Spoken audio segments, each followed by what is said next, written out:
I'm John Strum, and this is Real Talk MS.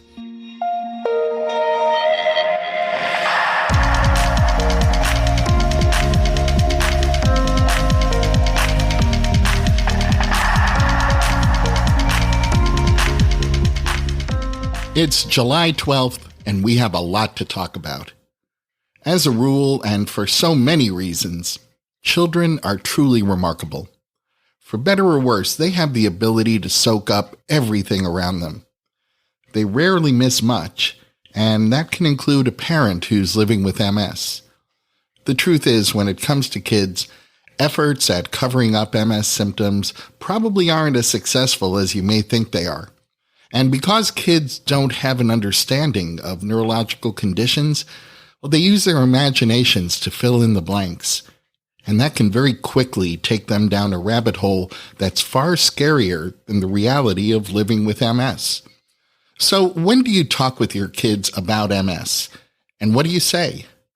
Joining me to answer those questions and to fill us in on how children process their parents' MS is a licensed social worker and behavioral specialist, Erin Martin.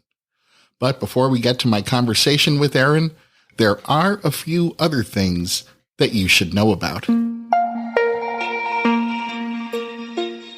Smoking isn't good for anyone, and a number of studies have identified smoking as a risk factor for developing MS. I've had some people tell me that once they've been diagnosed with MS, they're no longer too concerned about risk factors because, well, that ship has already sailed. And I've even heard other people say that since they're living with MS, they're less worried about the effects of smoking. Well, new evidence suggests that if you're living with MS and you're still smoking, you may want to reconsider things. A research team in Norway followed 84 people living with relapsing remitting MS. The team identified 48 of the study participants as regular smokers and 36 of the participants as non-smokers. After 10 years, the mean age of all the study participants was about 49. And after taking into account the study participants' age, sex, cardiovascular risk factors, level of disability, and time from diagnosis, an analysis of MRI data showed that compared to the non-smokers, the smokers had experienced significantly more brain atrophy, and they had a higher number of brain lesions. As a group, the smokers had worse walking ability as measured by the timed 25-foot walk test, and the smokers had greater declines in cognitive attention. So the evidence from this study makes a pretty strong case that smoking is not only a risk factor for developing MS, but it also may have a negative long-term effect on MS progression. If the risk of developing cancer isn't enough of a motivator, this study provides some compelling evidence-based reasons for anyone living with MS to treat themselves to a better long-term quality of life by putting down that cigarette and maybe chewing a stick of gum instead. If you'd like to review the details of this study, you'll find a link in today's show notes. I hope that by now everyone who's listening to this podcast has received their COVID-19 vaccinations and boosters. If you're immunocompromised and you received either the Pfizer or Moderna vaccine, the National MS Society's guidance is that you should receive a total of 5 doses of those vaccines, 2 vaccination doses, and then 3 boosters. And you can find a link to the Society's detailed COVID-19 vaccination guidance in today's show notes. But one of the interesting and challenging aspects of the COVID-19 pandemic is that there wasn't this great body of knowledge about what to do or how to treat COVID-19 before it had spread over most of the world. That means that scientists have been learning about this virus in real time. And newly published results of a study from Italy are adding to this body of evidence-based knowledge that continues to grow. Now, in this study, the research team analyzed data from 19,641 people living with MS who were being followed by 27 different Italian MS centers between March and December of 2021. The patient's mean age was just over 42, 62% were women, and 84.7% had relapsing remitting MS. All of the study participants had either received 2 or 3 doses of the Pfizer or Moderna vaccine, or they had received 1 dose of the vaccine and then had been diagnosed with COVID-19. Now, all of this happened before the Omicron variant was upon us, so things may be quite different today, but the evidence from this study still makes an important point. Within about 8 months of their last vaccine dose, 137 of the more than 19,000 study participants experienced breakthrough COVID-19 infections. And when they looked at which disease-modifying therapies all of the study participants were on, the rate of breakthrough infection was more than 3 times higher among those patients who were treated with Ocrevus, and it was 2.7 times higher among those patients treated with Gilenya. Now, among those 137 study participants who experienced a breakthrough infection, 69.3% had mild to moderate symptoms that didn't require any further treatment. 10 patients required hospitalization, 1 patient was admitted to the intensive care unit, and there were no deaths. So the results of this study confirm that the risk of experiencing a breakthrough COVID-19 infection, even after being fully vaccinated, appears to be higher for people on Ocrevus or Gilenya. But as they say on late-night television, wait, there's more, and it's good news if you're on Ocrevus. 2 researchers in Merrillville, Indiana, conducted a small study at the Methodist hospitals. They recruited 18 people living with relapsing remitting MS. 17 of them were on Ocrevus and 1 was on Kesimpta. All 18 participants had been vaccinated against COVID-19, and 17 of them had received a 3rd booster dose. Now, after vaccination, 12 of these 18 participants had an undetectable COVID antibody level, and the other 6 participants had an extremely low level of COVID antibodies. Then all 18 study participants received a dose of Evusheld, which has been authorized for use by the FDA for anyone who is immunocompromised due to a health condition or due to immune-suppressing medications. And 2 weeks after receiving Evusheld, all 18 study participants showed the highest level of antibody protection that could be measured. Now, I'll remind you that this is one small study, but I'll also remind you that the National MS Society has recommended that you consult with your doctor to determine whether Evusheld makes sense for you. This small study provides a small piece of evidence that those of you on Ocrevus or any B-cell depleting therapy may want to follow up on. And if you'd like to review the details of this study, you'll find a link in today's show notes. Late last month, the International Progressive MS Alliance hosted an excellent webinar entitled Solving the Mystery of Progression, the Key to New Treatments for Progressive MS. This webinar featured a panel of international MS experts discussing findings and insights that not only inspire hope, but demonstrate real progress in ending progressive MS. I want to give you a heads up that if you missed that webinar, you'll find a link to the video replay in today's show notes. Currently, there seems to be a tremendous amount of scientific interest in myelin repair. Every week, it seems like we're talking about one more study that's focused on it. And all of that activity begs the question, how will we know that myelin repair or remyelination has occurred? In other words, how will scientists measure myelin repair? Well, an international team of experts has suggested that an MRI technique called quantitative susceptibility mapping, or QSM, can be used to accurately identify remyelinated brain lesions in people living with MS. As you already know, multiple sclerosis is a demyelinating disease.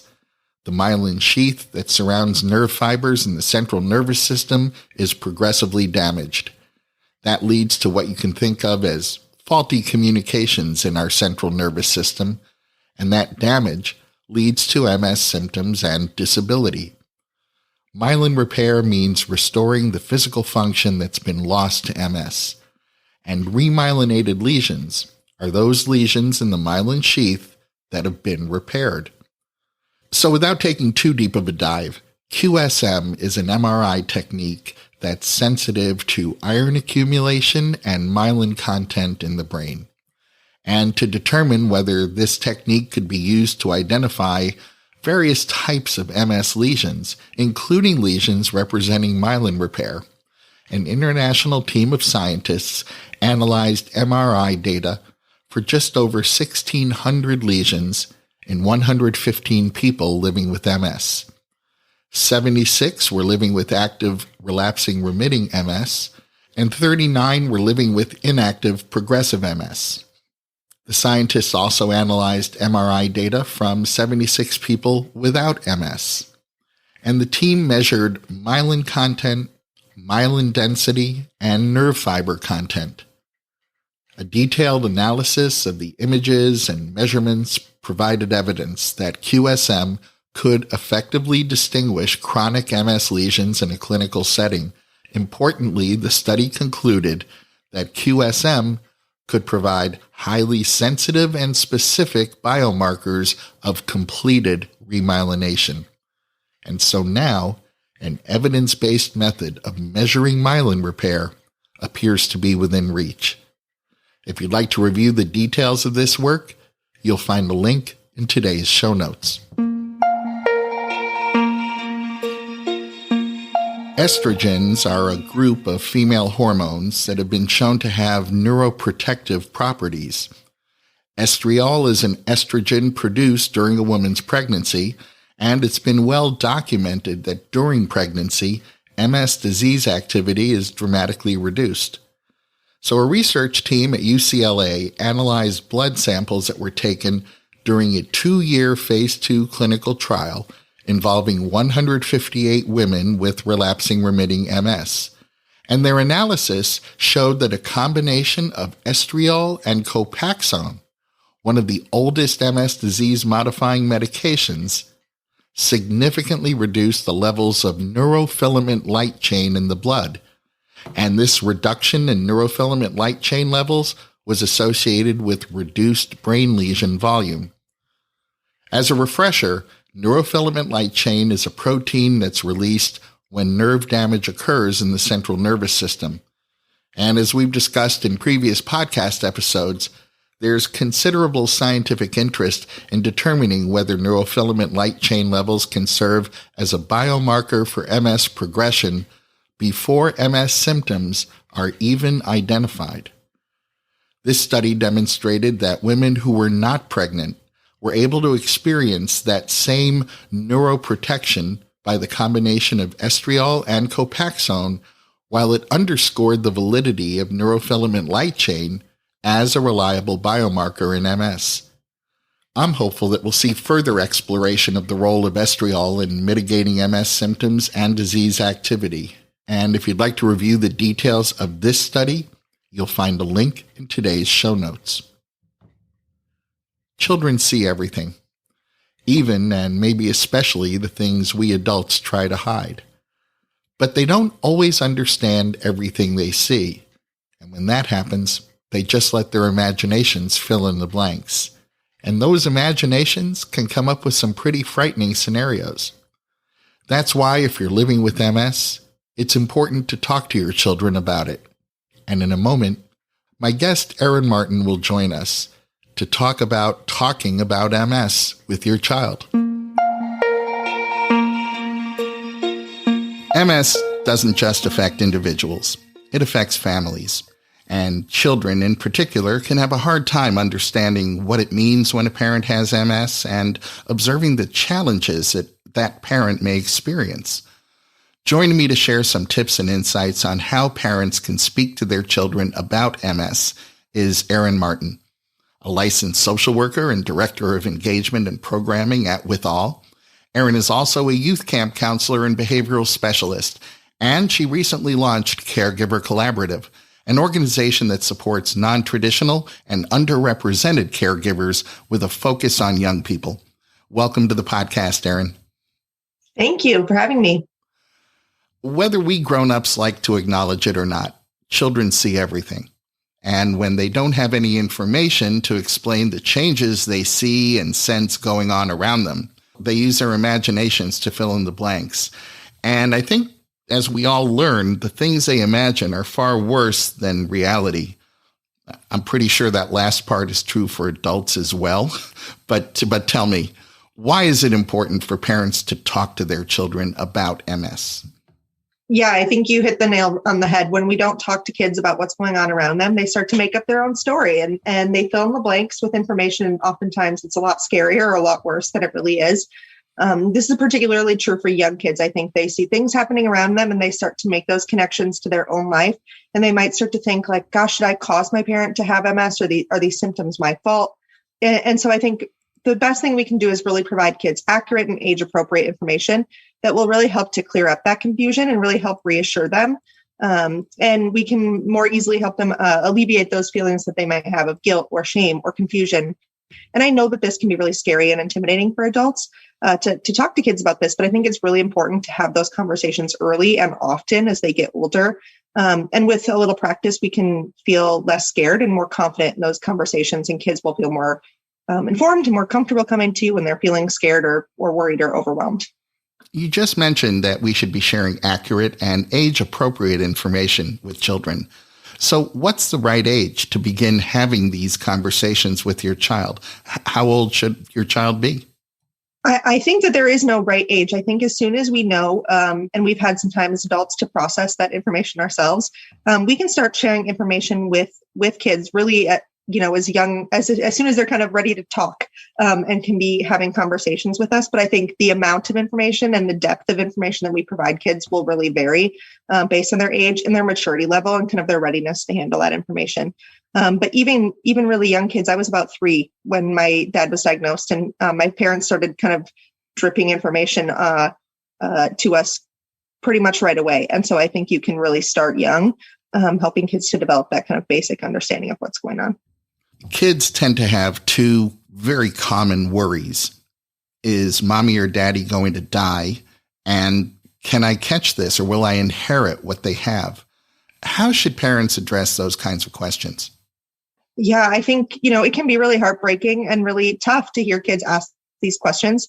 And I think that's why it's super important to address them right away when they do come up, or even perhaps before they come up for kids. And so, when it comes to the question of, can I get MS? I think it's really important to reiterate with young kids, especially, that while we don't know what causes MS, we do know that it can't be inherited. And we also know that you can't catch it, like you can catch a cold or the flu. And really reassuring them that, it's not their fault and it's not something that they need to be overly concerned about. But I think then, similarly, sharing some of the exciting things that are going on, talking about the great treatments that are available, talking about the different medications or tools that people can use to manage their symptoms, the research that's going on that they're helping us get closer and closer to understanding what MS is and what a cure is every day is going to be really helpful for kids. When we're talking about, kids start asking, can you die from this? I think it's super important to emphasize very early that MS is not a fatal diagnosis, and really reassuring kids in that way that, it might be tough and there's a lot of symptoms that you might experience that might be scary, that might put us at risk of injury or of illness, but we're taking the precautions necessary as a family. And that's why it's really important that we're paying attention to what's going on with our symptoms and how our bodies feel so that we can really address that early and really help protect ourselves. But continuing to tell kids, like, it's not a fatal diagnosis. Mom's not going to die from having MS. And we're doing what we can to help protect her. MS can be very tricky to talk about, even with an adult. There might be physical disabilities that are visible. There are often symptoms that are invisible. And some of those invisible symptoms, like fatigue, for instance, well, they can be very difficult for a child to even understand. So what's a good way to explain MS to a child? It can be really challenging. I think that the MS Society has some really great resources that families can use. But one that I know in my family that was used when I was younger was the kind of analogy of an electrical cord. And so really, explaining to kids what that protective coating on an electrical cord is there to help make sure that the signal gets from the outlet to our computer, to our tablet, to all the things that we use every day. And when that cord protection gets damaged, that signal might get lost completely, or it might, come through and make the image blurry, or some of these other things. The sound might come across weird. And that's really similar to what's happening in our bodies when we have MS. And so, we can help kids understand in that way.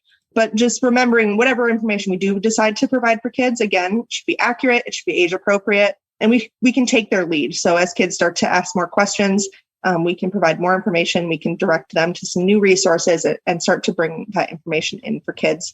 When talking about, those symptoms, I think relating symptoms back to things kids might already understand. So you mentioned fatigue, like you could talk to them about like, have you ever been like really, really, really tired? Like you've stayed up way too late and you just had a rough day the next day. It's like sort of like that, but all the time or frequently anyways. Or if we're talking about vision changes, you might literally demonstrate it. Rub some soap on some glasses, put them on your kid. And that might be a good way to kind of say like, it sort of looks like this to me. So really helping kids to experience that a little bit, and then talk about what are some different things that we can do to alleviate those symptoms or to adapt and be able to really thrive in our lives regardless. What's the best way to address the fact that sometimes mom or dad seems fine and other times they struggle? How do you talk about the relapsing and remitting aspects of MS? Yeah, I know explaining the idea of relapses or exacerbations can be like kind of tough, but I think, again, going back to the example of the electrical cord, you might even like show an example of, we might put some tape on the electrical cord, and that's kind of a temporary fix. So that might be like medication or something like that we're taking. And eventually a temporary fix might stop working, or another part of the cord might get frayed, and that interrupts the signal in a different way. And so I think we can always kind of revert back to whatever these examples are and try and help kids visualize like, okay, I sort of get that.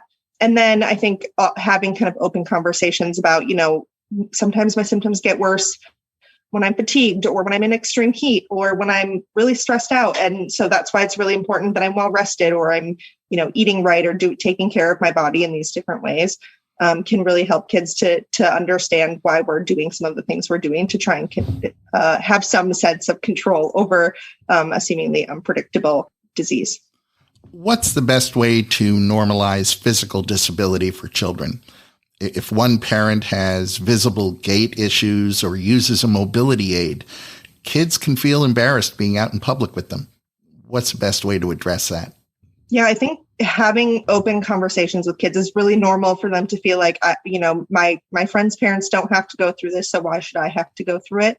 But really normalizing that for kids, and having conversations early and often about why they're using those things. And I think, it can be really tough for kids to have that conversation and for them to feel like they have little control over that information, but inviting them to talk to you about that, to share their feelings with you, and then perhaps using that opportunity to encourage them, hey, maybe this is a chance for us to educate our friends or our family, and to have these conversations. So if there are folks that they feel comfortable talking to about these things, it can really be helpful for them to open up and know that there's someone out there who can relate to them, or at least understand what's going on in a different way than perhaps kind of everyone else might be relating to them. Kids are still only kids, and there will be times when a child feels sad and frustrated when one of their parents may not be able to do all the things that they see their friends' parents able to do.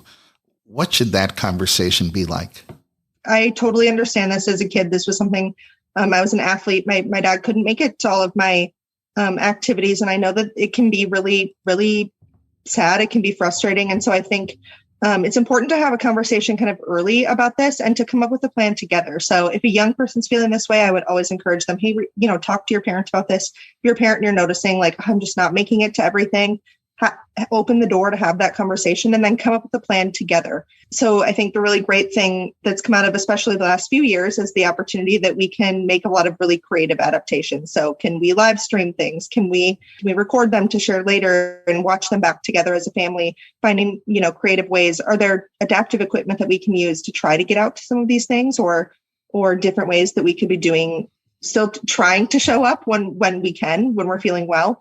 And then I think, equally as important is, you're not going to make it to everything. That's okay. find activities that you can enjoy together. So maybe that's an indoor activity or an activity where everyone has to sit, puzzles, games, movies, whatever that looks like for you, will be really important to help kids feel like, okay, they can't always make it to my activity, but I know Tuesday nights are puzzle night, and that's always going to be consistent. We're always going to make that happen. I know that not everyone discloses their MS outside the family. How do parents talk to their child about keeping the secret? Yeah, I think asking kids to keep secrets can be really hard. And I know each family really does need to take some time to address this within their own family. There's a lot of good reasons why people might not share or disclose that they have MS with certain groups of people, but asking kids to keep secrets can be hard. So instead, I always encourage folks to help kids understand the word privacy instead of secret, right? So that, for example, talking with kids about a time maybe they did something embarrassing and they don't want all their classmates to know about it, and that's information we're going to keep private. This is sort of the same thing, something that we're going to keep with certain people, and we're not really going to talk about it in front of certain groups, and helping them understand the difference of who those folks are and maybe a little bit about why. And I think, too, it's important to let kids know that, if they slip up and they share it with someone that perhaps you wish they wouldn't have, that like you're not going to be mad at them. They're not in trouble. It's just something that we would prefer that we didn't share. And then kind of, again, come back to explaining to them like what privacy means and why we might want to keep these things to ourselves. When a parent is living with MS, kids sometimes end up taking on extra chores around the house. But those added responsibilities can sometimes grow to the point of impacting that child's emotional well-being. How can parents be cognizant of when a child's caregiving responsibilities begin to be too much? And maybe more importantly, what can parents do to avoid things reaching that point? Yeah, I'm very familiar. This is something that was certainly true in my house, taking on lots of extra chores. And I always caution parents, and I know it's really hard and can be challenging to know how much you can put on your kid's plate, but their brains are developing. They're literally like growing, and those opportunities that they have to participate in different activities or have a social life of their own are really, really important to their growth and development. And so when we start asking kids to take on too many other tasks, it can really get in the way of those things, and it can interfere with that. And, kids are with parents who have MS or any other chronic illness are already asked to grow up so much more quickly than their peers around them. And so being really careful about how much we're putting on their plates. And so I think a couple of things, if you're in a position to do so, I think I always encourage families to reach out and find some outside help. What that looks like might be asking friends and family or neighbors to pitch in, but you might also be in a position where you can hire someone to come in and help, or you can have a church group or a community organization come in and do some of those things. And so that's not to say I'm suggesting that you shouldn't ask your kids to do anything. Of course, sometimes it's necessary to ask kids to be pitching in, but really keeping an eye on when they start to feel overwhelmed or they're experiencing symptoms of burnout or ongoing stress, or when they're missing a lot of activities. That can be a really good time for us to be like taking a second look at what that schedule looks like for our kid. And reassessing and figuring out if there's a better balance we can find. And I know that can be really tough, but I think the trade-off of being able to figure out how to have some other folks come in and help us, it will pay off in the end when our young people feel more balanced, they feel healthier, they feel more fulfilled, they feel more connected to the family. And I think that's really, really important.